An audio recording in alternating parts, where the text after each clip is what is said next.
Bismillahirrahmanirrahim. Assalamu alaikum everyone. I welcome all to my YouTube channel, and today we'll be starting off with the next rules of our subject verb agreement. लेकिन शुरू में we'll be discussing up our rule number 5 again कि इसका एक point miss हो गया था तो मैं आपको दोबारा बताना चाहूंगी। हमने यहाँ पर कल बात की थी कि when and appears, ठीक है, between two nouns singular verb is used ना before the noun, ठीक है। अब यहाँ पर ये एक वन एंटिटी बन जाता है, लेकिन इसकी वजह से हम यहाँ पर इज यूज कर रहे हैं। फिर हम लोगों ने बात की कि अगर हमारे पास द हॉर्स आए एंड द कार्ट आए तो वो दोनों स्पेसिफाई अलग अलग हो रही है, तो उसकी वजह से हमने ये आर कर दिया, ठीक है। लेकिन आप लोगों ने क्वेश्चन भी कल नहीं किया कि अगर हमारे पास द नॉवेलिस्ट आए एंड द पोइट की जगह पोइट आए, फिर क्या आएगा, इज आएगा या आर आएगा, वर्किंग, ठीक है। यहाँ पर हमारे पास द नॉवलिस्ट को सब देख के कहेंगे कि ये अलग है ये अलग है, तो यहाँ पर आर आना चाहिए, लेकिन ये नहीं है। यहाँ पर अगर किसी एक के साथ हमारे पास द आर्टिकल द आए तो फिर हम लोग क्या करते हैं कि हम लोग उसको प्लूरल नहीं कंसिडर करते हैं, हम इसको वन एंटिटी कंसिडर करते हैं और इसके साथ इज लगाते हैं, ठीक है जी। चलें अब हम लोग will be starting of with rule number 7 और टोटल 11 रूल्स हैं इसके सब्जेक्ट वर्ब एग्रीमेंट के, तो इंशाल्लाह आज कंप्लीट हो जाएगा ये वाला पार्ट हमारा। Rule number 7, percentage, fraction, proportion and proportion, percentage, fraction and proportion have no authority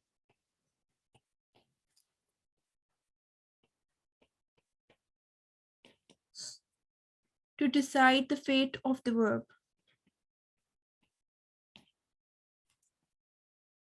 यहाँ पर फेट जो है इसका मतलब किस्मत होता है,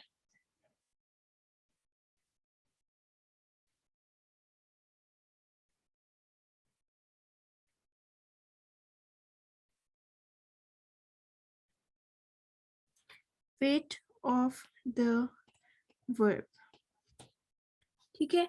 The verb is used according to the noun that comes after percentage, fraction, proportion and portion.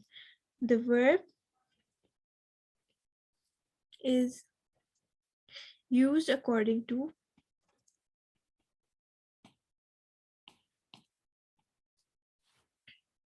the noun that comes after proportion and ये जो ऊपर वर्ड लिखे हैं proportion, fraction and यहाँ पे एक लिख लेते हैं ना percentage एक्सेट्रा, ठीक है। अब यहाँ पर भी इसको एग्जाम्पल से डिस्कस करते हैं और आई होप आपको क्लियर हो जाएगा। सबसे पहली हमारी जो एग्जाम्पल है वो एग्जाम्पल नंबर 1 है, उसमें ये है कि 2/3 of the candidates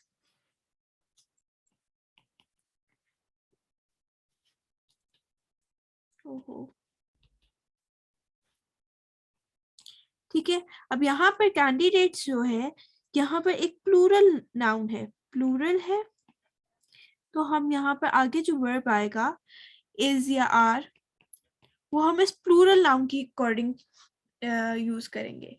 2/3 या 30% या 70% या फिर कोई प्रपोर्शन हो गई, ठीक है। तो वो कभी भी हमारे वर्ब को नहीं डिसाइड करेंगी, ठीक है। हमारी वर्ब की स्टेट, वर्ब का जो फॉर्म है, वर्ब या प्लूरल आएगा या सिंगुलर आएगा, वो हमारा नाउन पर डिपेंड करता है, जो परसेंटेज 2/3 और उनके बाद में आता है, सही है। अब यहाँ पर 2/3 of the candidates are working hard या फाइंड दैट टॉपिक डिफिकल्ट, ठीक है। Number 2, 90% of the gentry dash English. अब हमारे पास ये जेंट्री जो है ये एलीट क्लास को कहते हैं, कलेक्टिव नाउन है। और मैं आपको यहाँ पे एक छोटा सा इससे रिलेटेड एक बता देती हूँ, वो भी हमने आगे डिस्कस कर लेंगे, लेकिन अभी हमने वो डिस्कस नहीं किया तो मैं आपको बता देती हूँ। जेंट्री जो है, जेंट्री पुलिस, ठीक है। हम लोग ये एक बहुत बड़ी मिसकंसेप्शन है और लोग ये गलती करते भी हैं, वो कहते हैं कि पुलिस इज कमिंग। हालांकि पुलिस इज कमिंग कभी नहीं होता, दिस इज ग्रामेटिकली रॉन्ग, और सब यूज करते हैं तो वो अलग बात है, सबको लगता है सही है, लेकिन दिस इज टोटली रॉन्ग। ये जेंट्री पुलिस जो है ये हमारे ऐसे कलेक्टिव नाउन्स हैं जो कभी भी सिंगुलर नहीं हो सकते, ठीक है। जब सिंगुलर नहीं होते तो यहाँ पर हम लोगों ने बात की थी कि अब हमारे पास 90% आ गया, तो इसके अकॉर्डिंग तो हमारा वर्ब नहीं आएगा, बल्कि इसके आगे जो आने वाला हमारे पास नाउन है उसके अकॉर्डिंग वर्ब आएगा। तो अब हमारे पास प्लूरल नाउन है, तो 90% ऑफ द जेंट्री स्पीक्स आएगा, स्पीक आएगा, सॉरी। स्पीक्स तो हमारा सिंगुलर नाउन्स के साथ आता है, ठीक है। ये मैंने आपको बता दिया, पुलिस वगैरह हमेशा प्लूरल वर्ब यूज करती है, प्लूरल वर्ब आता है, मतलब इनको प्लूरल नाउन्स ट्रीट किया जाता है और अकॉर्डिंगली इनके साथ वर्ब लगाया जाता है, प्लूरल नाउन्स होते हैं हमेशा। नेक्स्ट है रूल नंबर 8। रूल नंबर 8 है the expression of time distance, the expression of time, distance, and money. Excuse me for a second.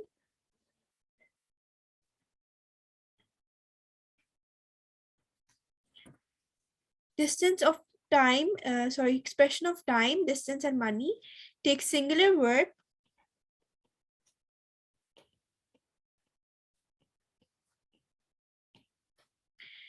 when considered one unit.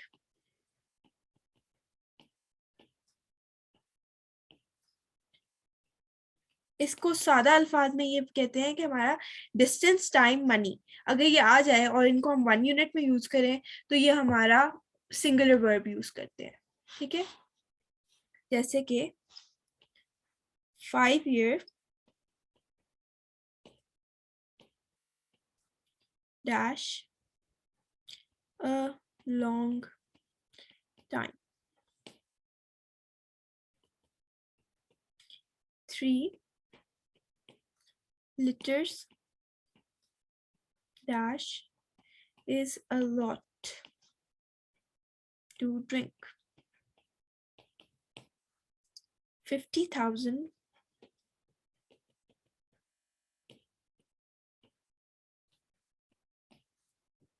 rupees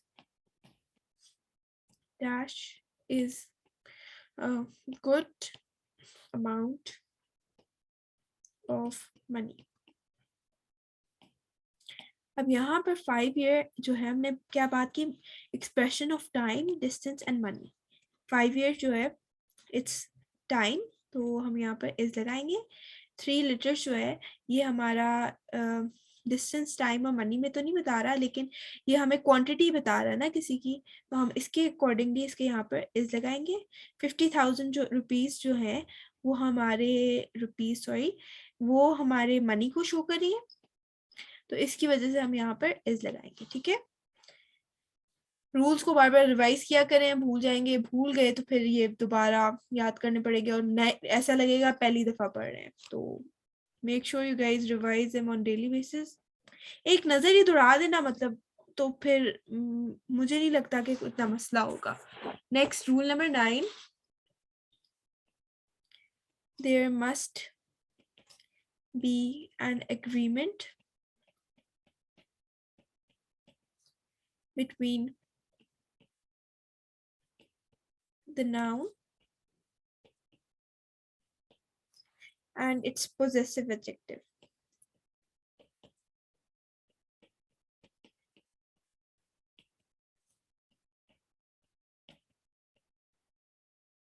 ठीक है, अब आई होप आप लोगों का पोजेसिव एडजेक्टिव का concept clear है। थोड़ा सा उसके ऊपर बात कर लेते हैं, यहाँ पे कॉर्नर पे थोड़ी सी बात करेंगे हम। Possessive adjective and possessive pronoun. ठीक है, पोजेसिव एडजेक्टिव हमारा यहाँ पर ये होता है कि वो होता तो प्रोनाउन की तरह ही है, लेकिन आपको डिफरेंशिएट करता है कि वो नाउन को डिस्क्राइब करता है। डिस्क्राइब्स अ नाउन, नाउन को इसको में चले एडजेक्टिव, और ये नाउन को डिस्क्राइब करता है, नाउन की डिस्क्रिप्शन देता है। जैसे देयर बुक, ठीक है, दिस इज देयर बुक, या यहाँ पर लिखेंगे पोजेसिव प्रोनाउन की तरह। जब ये एक्ट करेगा तो ये नाउन को डिस्क्राइब नहीं करेगा। जैसे कि देयर, एक्सक्यूज मी,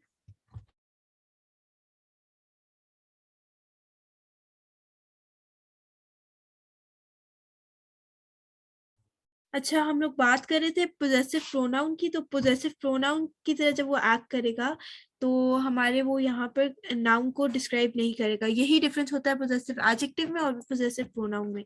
अब पोजेसिव प्रोनाउन की this book is theirs, this book is theirs.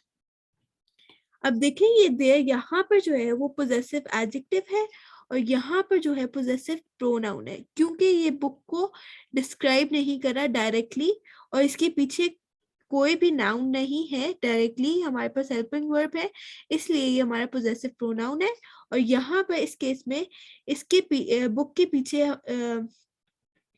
Possessive adjective के फौरन बाद हमारा नाउन आता है, तो इसीलिए हम इसको पोजेसिव एडजेक्टिव कहते हैं। इस तरह इसकी बाकी एग्जांपल्स भी होती हैं, लेकिन अब वो हम यहाँ पे तो डिस्कस नहीं कर सकते, हम अपने रूल्स पर फोकस करेंगे। अब रूल्स की एग्जांपल कर लेते हैं। The committee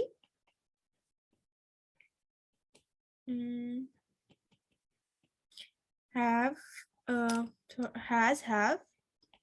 have taken their decision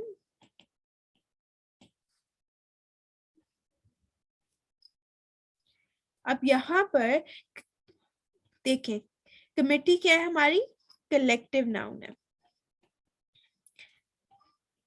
collective noun है, कमेटी कलेक्टिव नाउन है, तो ये क्या करेगी, ये यहाँ पर क्या यूज करवाएगी।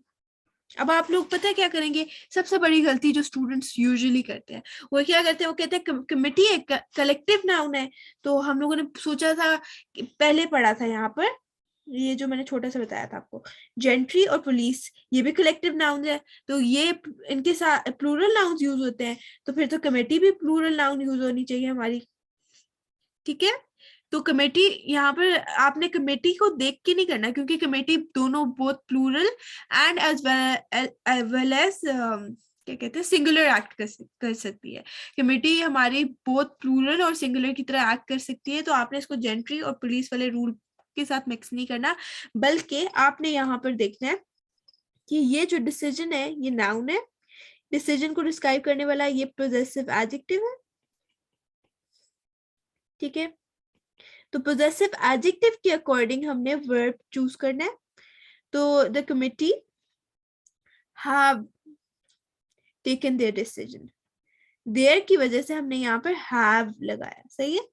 एक कोई एग्जांपल डिस्कस करते हैं, वो ऐसी ही होगी लेकिन उसमें हैज लगेगा। द कमिटी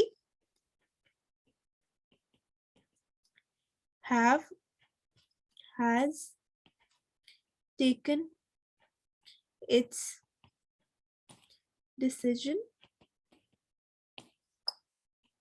अब यहाँ पर ये इट्स जो है ये नाउन है, ये पोजेसिव एडजेक्टिव है हमारा। PA stands for possessive adjective, and we'll be selecting the verb according to this possessive adjective, that is has. अब देखिए ये सेम कमिटी है, लेकिन यहाँ पर इस केस में have इसलिए लगा है क्योंकि we have this possessive adjective there, and second sentence में हमारे पास has इसलिए लगा है क्योंकि we have this possessive adjective its। ठीक है, एक पास्ट पेपर का MCQ डिस्कस कर लेते हैं, then we'll be moving on to the next rule. वैसे काफी सिमिलर ही है पास्ट पेपर के क्वेश्चंस भी. Past paper question, the committee dash chosen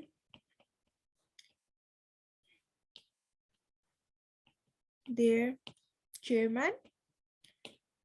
ठीक है. अब यहाँ पर फिर हम लोग जो YouTube पे देख रहे हैं वो फिर नीचे से जल्दी से शूट डाउन करें और कमेंट करें अपना आंसर, ताकि उनको आइडिया हो कि वो उनको रूल समझ आया या नहीं. तो अगर आपको नहीं समझ आया तो you can ask me in the comment section down below. और मैं दूसरा MCQ भी साथ लिखती हूँ. तब तक आप इस पर अपना थॉट प्रोसेस चला लें जो भी मेरे साथ लाइव है. The class dash coming with their teacher.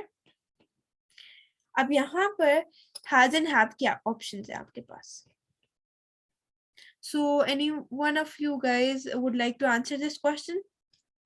The first one, the committee dash chosen the chairman. Has or have? Anyone, please? कोई तो करे यार. have होगा. How many of you say has?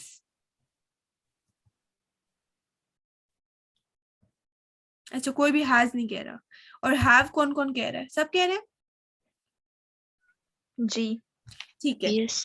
You guys are correct. यहाँ पर हमारे पास have भी आएगा क्योंकि हमारा यहाँ पर देयर आ रहा है और देयर जो है पोजेसिव एडजेक्टिव है और देयर के साथ हमेशा हम हैव लगाते हैं, तो इसीलिए यहाँ पर हैव आएगा. और अगर मैं इस देयर को हटा के यहाँ से गायब करके इट्स कर दूं तो फिर क्या आएगा? फिर has आएगा. एक्सीलेंट. नेक्स्ट में भी हमारे पास यही देयर देख के हमने यहाँ पर क्या लगाना है? हैव लगाना है. Am I clear?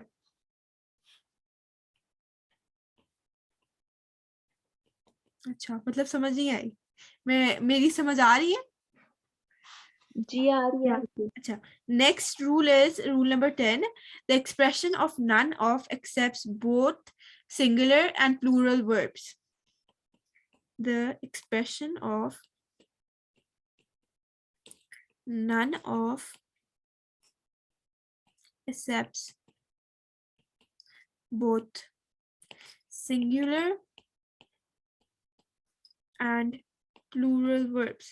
अच्छा, जब यहाँ ये दोनों वर्ब्स एक्सेप्ट कर लेता है तो why are we discussing this rule? आप लोगों के जहन में आता होगा ना. मतलब यहाँ पर नन ऑफ आ गया तो नन ऑफ माय स्टूडेंट्स, या डिसलाइक भी हो सकता है, डिसलाइक्स भी हो सकता है दिस टॉपिक, या डिसलाइक्स इंग्लिश, डिसलाइक इंग्लिश, तो दोनों हो सकता है. तो आप लोग सोच रहे होंगे कि मैं ये रूल डिस्कस ही क्यों कर रही हूँ. तो हम लोगों का बेसिक एम क्या होता है जब हम पैसेज करेक्शन कर रहे होते हैं? पैसेज करेक्शन जब हम कर रहे होते हैं ना, तो हमारा बेसिक एम ये होता है कि हमने उस पैसेज के अंदर ना मिनिमम मिस्टेक्स निकालनी है. तो ये ना हो कि आप नन ऑफ देखें और नन ऑफ के बाद सिंगुलर देखें वर्ब तो आप कहें कि इसके साथ तो प्लूरल होता है, और अगर प्लूरल देखें तो उसको कहें कि आप इसके साथ तो सिंगुलर होता है. तो ये जो बात है ना, आपने मिनिमम मिस्टेक्स निकालनी है. तो ये इस वजह से हम लोगों को वो रूल्स भी आने चाहिए जिनके ऊपर हम गलती कर सकते हैं और उनके ऊपर भी हम अपना कोई लॉजिक लगा सकते हैं, लेकिन उन पर कोई लॉजिक नहीं होती. नन ऑफ माय स्टूडेंट्स, यहाँ पर आ जाएगा dislike, dislikes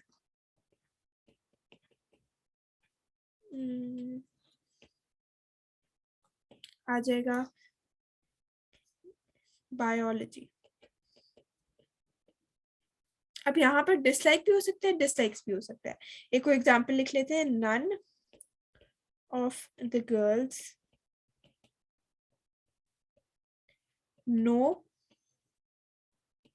knows how to dance. तो ये गर्ल्स के बाद नो भी आ सकता है और नोज भी आ सकता है, लेकिन ये एस वाला जो होता है ना, ये ज्यादा कॉमन होता है, तो आप लोगों को लगता है कि ये तो एक बड़ी जबरदस्त सी मिस्टेक हमें नजर आ रही है, ये तो हम सबसे पहले मार्क करेंगे। तो आपने ऐसी वैसी कोई गलती मार्क नहीं करनी, क्योंकि ये हमारा उसका पार्ट नहीं है। तो है अब हमारा आखिरी rule, rule number 11।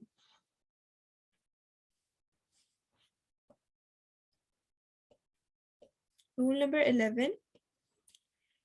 Use singular words with the following words. Use singular verbs with the following words.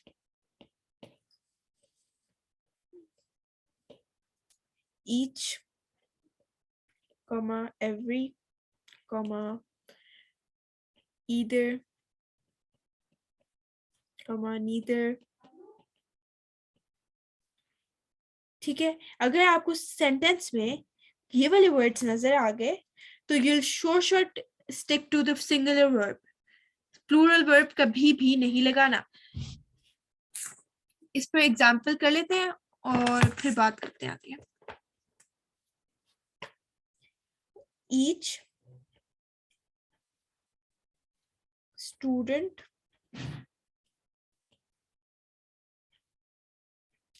and teacher, student, teacher, staff and क्या कह सकते हैं, कोई भी, and workers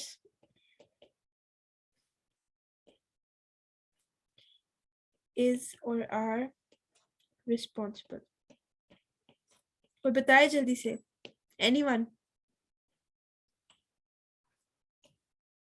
I'm waiting for your responses. Is ठीक है, इसको अब आप याद करने के लिए ना, आपको अब सपोज बहुत ज्यादा लोग इसको ना देख के परेशान से हो जाते हैं कि इतने सारे subjects and we are using a singular verb.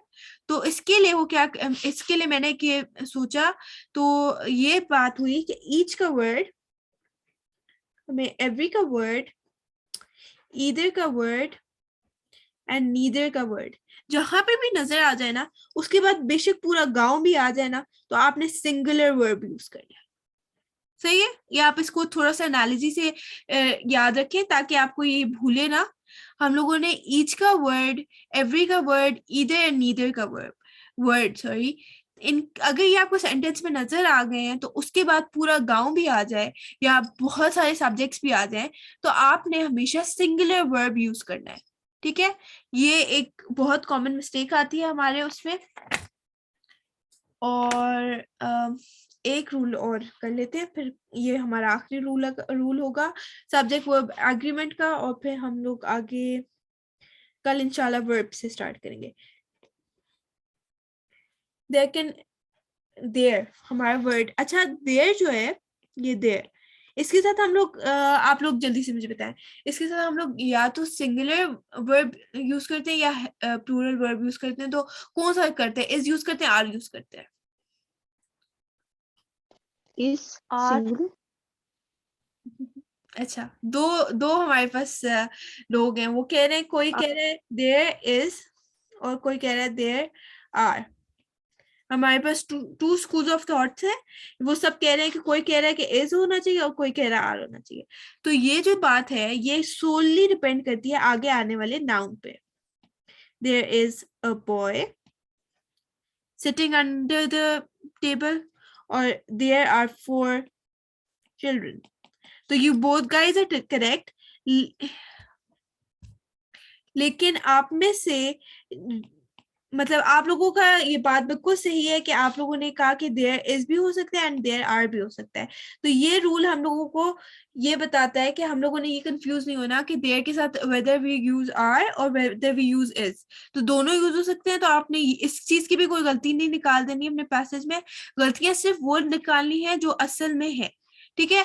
और हमारे रूल्स जो है ना वो मतलब आपको इतने पक्के हों कि आपको वो वर्ड्स देख के जहन में आए कि हाँ ये वर्ड है, एज वेल एज है, इन एडिशन है, और अलोंग विद है, हमारे पास ये वर्ड्स हैं, तो will prefer the subject number 1। अगर हमारे पास है और, nor and will be having neither, तो इसके ये वर्ड्स आने के बाद हम लोग प्रेफर करेंगे सब्जेक्ट नंबर 2। आप लोगों के जहन में एकदम से क्लिक करे वर्ड्स देख के, ठीक है। आपको इनकी बहुत ज्यादा प्रैक्टिस की जरूरत पड़ेगी, वरना ये रूल्स भूल जाएंगे, और इनको डेली डेली रिवाइज करें, वरना फिर अल्लाह ही हाफिज है। अल्लाह तो वैसे भी हाफिज है। हाँ, वी हैव 10 minutes लेफ्ट, तो अगर कोई क्वेश्चन करना चाहता है तो वो क्वेश्चन कर सकता है। I will be happy to help you guys. किसी का कोई क्वेश्चन? अच्छा, आज तो मैंने बहुत गंदी राइटिंग की है वैसे। सब कुछ क्लियर हो गया? अलीसा, वो जो आपने पास्ट पेपर में 2 एमसीक्यूज दिखाए थे वो दोबारा दिखा दो, मैं नोट अच्छा, नहीं मैं कर दिखा सकी। देती हूँ। पास्ट पेपर वाले एमसीक्यूज, पास्ट पेपर वाले एमसीक्यूज, ये।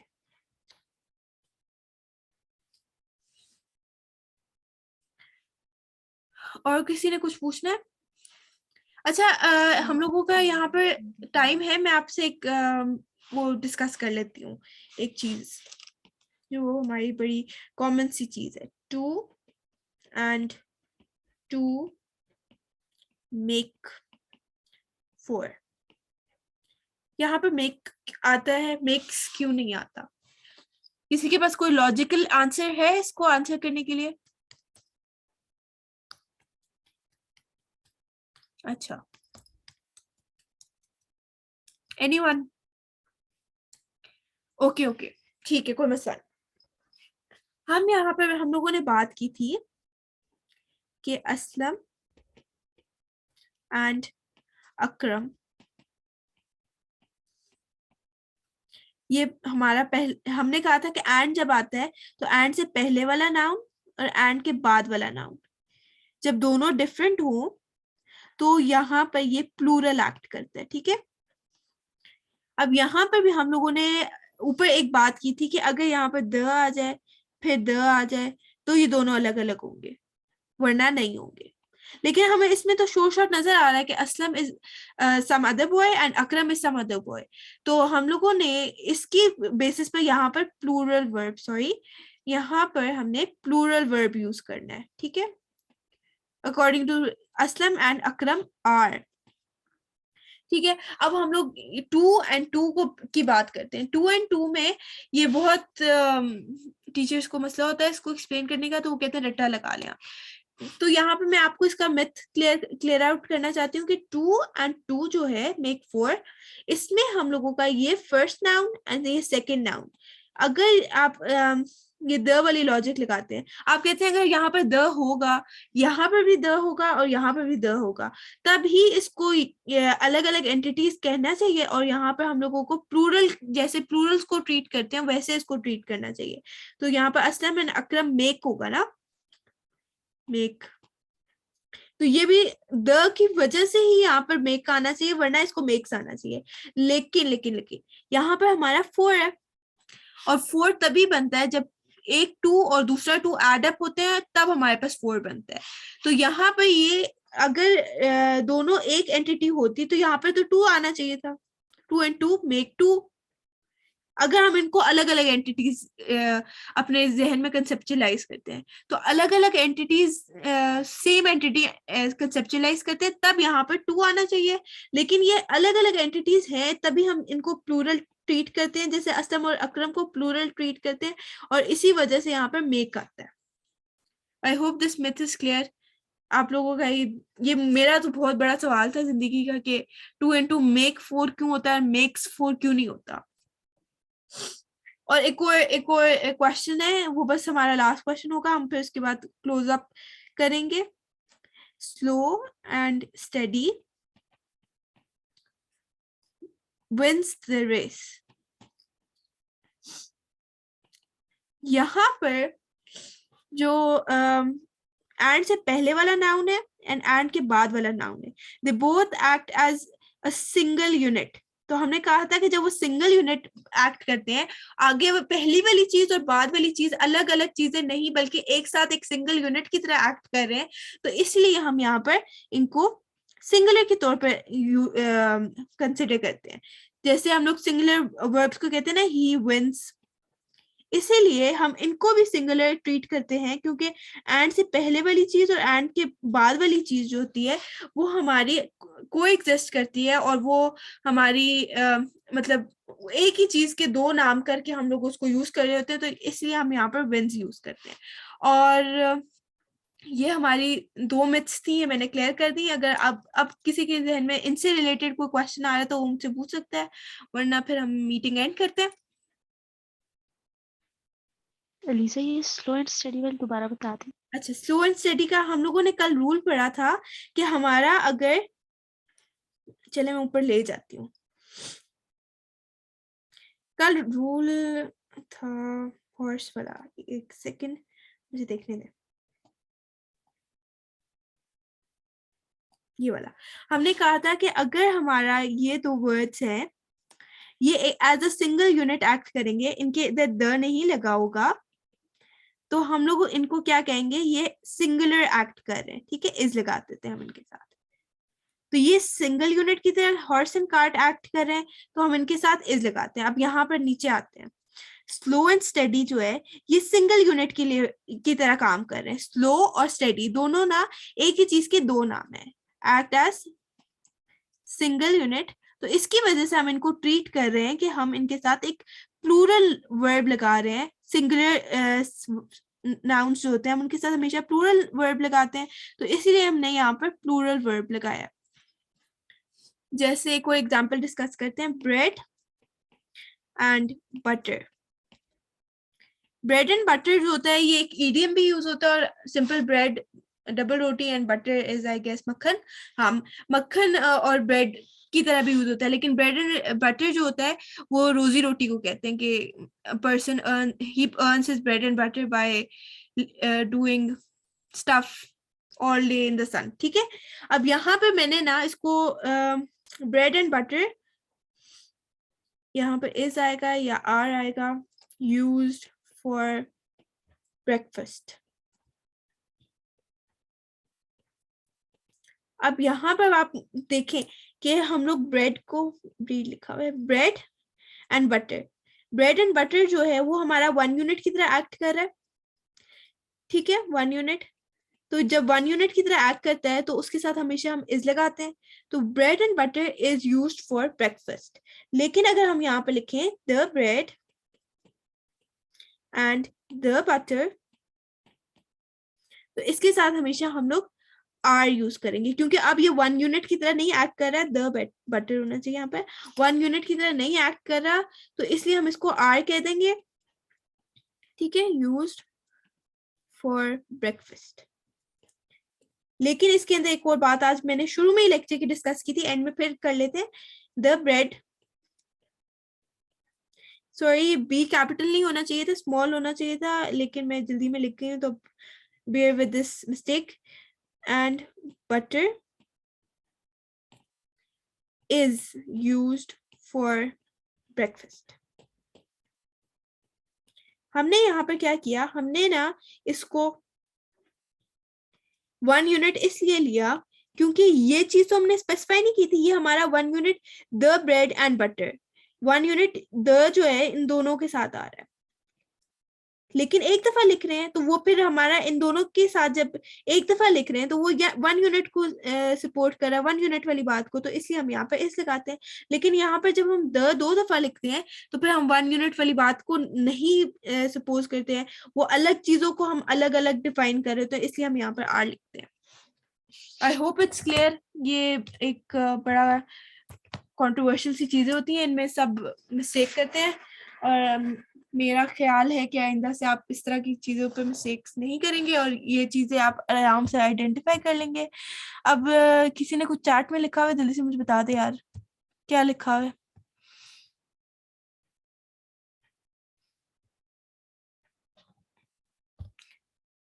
अच्छा ठीक है, तो हम लोग यहाँ पर बस 1 मिनट रह गया तो मैं क्लोजिंग करती हूँ।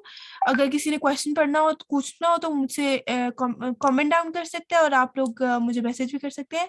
So this is me Aliza signing off. I hope today's lecture is clear. If you have any question or any query, please feel free to contact me in the comments and I'll be happy to help you. Peace out. Allah Hafiz.